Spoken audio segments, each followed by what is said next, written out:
Good morning students. मैं सुरेश और आपका ऑनलाइन स्टडी में हार्दिक अभिनंदन करता हूं। विद्यार्थियों, हमारा पाठ चल रहा था तीसरा देव, जिसमें हमने देव का परिचय और इसका पाठ का पहला सवैया कर लिया था। आज हम करेंगे पहला कवित्व।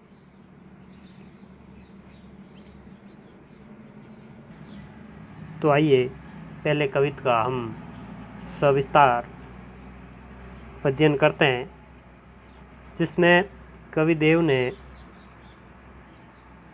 वसंत ऋतु के बारे में बताया है कि यहाँ पर कवि ने वसंत को एक छोटे बालक के रूप में बताकर वसंत ऋतु में प्रकृति में क्या क्या परिवर्तन होते हैं और उसी प्रकृति द्वारा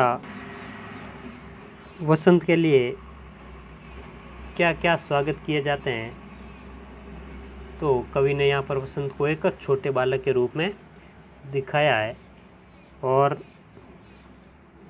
प्रकृति का वसंत के रूप में मानवीकरण किया है। यानी जब वसंत ऋतु आती है तो पूरी प्रकृति हरी भरी हो जाती है और पेड़ों पर नई नई पत्तियां आती है, नए नए फूल आते हैं। खेतों में भी सरसों में पीले फूल आते हैं और कहने का मतलब है कि पूरी जो धरती है वो एकदम हरी भरी हो जाती है। तो यहाँ पर वसंत ऋतु का जो मानवीकरण कवि ने किस प्रकार किया है, आइए देखते हैं। डार द्रुम बलना पलना बिछोना नव पल्लव के। डार यानी डाली को कहा गया है। यानी कवि के अनुसार पेड़ की डालियाँ वसंत रूपी शिशु के लिए पालने का काम कर रही है। पलना यानी छोटे बच्चों को झुलाने वाला पालना। यानी कि कवि कह रहा है कि जब वसंत ऋतु आती है तो पेड़ की जो डालियाँ हैं तो उस वसंत रूपी शिशु को पालने में झुलाती है और वृक्ष की पत्तियाँ पालने में बिछोने की तरह बिछी हुई है। यानी बिछोना नव पल्लव के। यानी डाली तो है जो वसंत रूपी शिशु के लिए पालने का काम कर रही है और जो पत्तियां हैं वो पालने में बिछोने का काम कर रही है। फिर आगे कह रहा है कवि, सुमन जिंगुला सोहे तन छवि बारी दे। सुमन यानी पुष्प, जिंगुला यानी कि जो छोटे बच्चों को वस्त्र पहनाया जाता है, जिसको जबला कहा जाता है। तो कवि ने कहा है कि फूलों से लदे हुए गुच्छे बालक के लिए एक ढीले ढाले वस्त्र के रूप में प्रतीत हो रहे हैं। यानी छोटे बच्चों को जो ढीला ढाला वस्त्र पहनाया जाता है उसके बारे में कहा गया है कि जो सुमन है, पुष्प है, वो बालक के लिए एक वस्त्र का काम कर रहे हैं। फिर कहा है, पवन झुलावे केकी कीर बतरावे देव। यानी देव कह रहे हैं कि वसंत रूपी बालक को हवा कौन, पवन बीच बीच में झुला रही है। यानी कि डाली तो उसके लिए पालने का काम कर रही है और पत्तियां जो है बिछोने की तरह बिछी हुई है और जो पेड़ों पर लगे हुए फूल हैं वो बालक के लिए एक ढीले ढाले वस्त्र के रूप में प्रतीत हो रहे हैं और जो पवन है, हवा है, वो वसंत रूपी बालक के पालने को पवन बीच बीच में आकर झुला रही है। फिर आगे कहा है, पवन झुलावे केकी कीर बतरावे देव। केकी यानी मोर और कीर यानी तोता। मोर और तोता उससे बातें करके उसे हंसा रहे हैं उसका दिल बहला रहे हैं।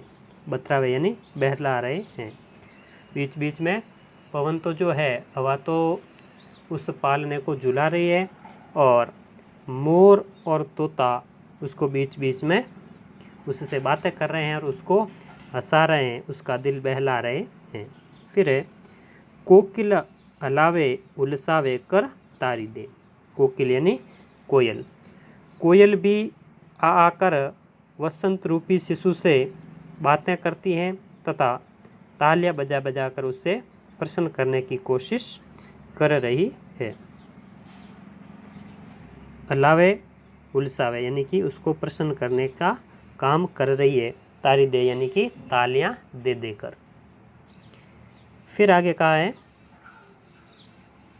पूरित पराग सो उतारों करे राई नौन। यानी यहाँ पर राई यानी जो सब्जी में डाली जाती है वो राई, और नौन यानी नमक। यानी कवि कह रहा है कि उन पुष्पों के पराग के कण कुछ इस तरह उड़ रहे हैं जैसे मानो घर की बड़ी औरत किसी बच्चे की राई और नमक से नज़र उतार रही हो। यानी उस बसंत रूपी बालक की नज़र कौन उतार रही है? उस पुष्पों के पराग के कण। फिर आगे कवि ने कहा है कंजकली नायिका लतान सिर सारी दे। कंजकली का अर्थ है कमल की कली। कमल का जो फूल है उसकी कली। कहा है कि पुष्प से लदी हुई लताएं किसी साड़ी की तरह दिख रही हैं। यानी कि जो पुष्प से लदी हुई लताएं हैं, बेलें हैं, वो किसी नायिका की साड़ी की तरह दिख रही हैं। कंजकली नायिका, लतान यानी लताएं, और साड़ी यानी कि साड़ी, यानी कि पुष्प से लदी हुई लताएं किसी नायिका की साड़ी की तरह दिख रही हैं। फिर आगे कहा है मदन महीप जू को बालक बसंत ताही। मदन यानी कि कामदेव और महीप यानी कि राजा। यानी कामदेव जो राजा है उनका पुत्र कौन है? वसंत, जिसका कवि ने मानवीकरण किया है कि कामदेव का पुत्र है वसंत, और प्रातः ही जगावत गुलाब चटकारी दे। और सुबह सुबह उस वसंत को गुलाब चुटकी देकर जगाता है। जब गुलाब का फूल सुबह सुबह खिलता है तो एक चुटकी के समान आवाज़ आती है। तो कवि यहाँ पर कह रहा है कि उस वसंत रूपी बालक को जो गुलाब है वो सुबह सुबह चुटकी के द्वारा जगाता है। तो इस प्रकार वसंत ऋतु में प्रकृति में उपलब्ध सारी चीज़ों की तुलना मानव से कवि ने की है। इसलिए पूरे कवित्व में मानवीकरण अलंकार का प्रयोग हुआ है। तो विद्यार्थी एक बार वापस इस कवित्व को देखते हैं कि कवि ने पेड़ की डालियाँ को वसंत रूपी शिशु के लिए पालना बताया है, और वृक्ष की जो पत्तियां हैं वो पालने में बिछोने की तरह बिछी हुई है, और फूलों से लदे हुए गुच्छे बालक के लिए एक ढीले ढाले वस्त्र के रूप में प्रतीत हो रहे हैं, और वसंत रूपी बालक के पालने को पवन यानी हवा बीच बीच में आकर झुला रही है, और मोर और तोता उससे बातें करके उससे हंसा रहे हैं और उसका दिल बहला रहे हैं। कोयल भी आ आकर वसंत रूपी शिशु से बातें करती हैं तथा तालियां बजा बजा कर उसे प्रसन्न करने की कोशिश कर रही है। फिर उन पुष्पों के पराग के कण कुछ इस तरह उड़ रहे हैं मानो घर की बड़ी औरत किसी बच्चे की नज़र उतार रही है। किसके द्वारा? राई और नमक के द्वारा। और वे पुष्प से लदी हुई लताएं किसी नायिका की साड़ी की तरह दिख रही हैं। फिर आगे कवि ने कहा है, कामदेव जो राजा है और उसका पुत्र है कौन? वसंत। और सुबह सुबह उसे गुलाब चुटकी देकर जगाता है, यानी वसंत को सुबह सुबह गुलाब चुटकी देकर उस वसंत रूपी बालक को जगाता है। तो इस प्रकार कवि ने वसंत का मानवीकरण किया है और कवि ने वसंत को एक नव शिशु के रूप में दिखाया है। तो विद्यार्थियों, यह था कवि देव का पहला कवित। आगे का कवित हम अगले वीडियो में समझेंगे।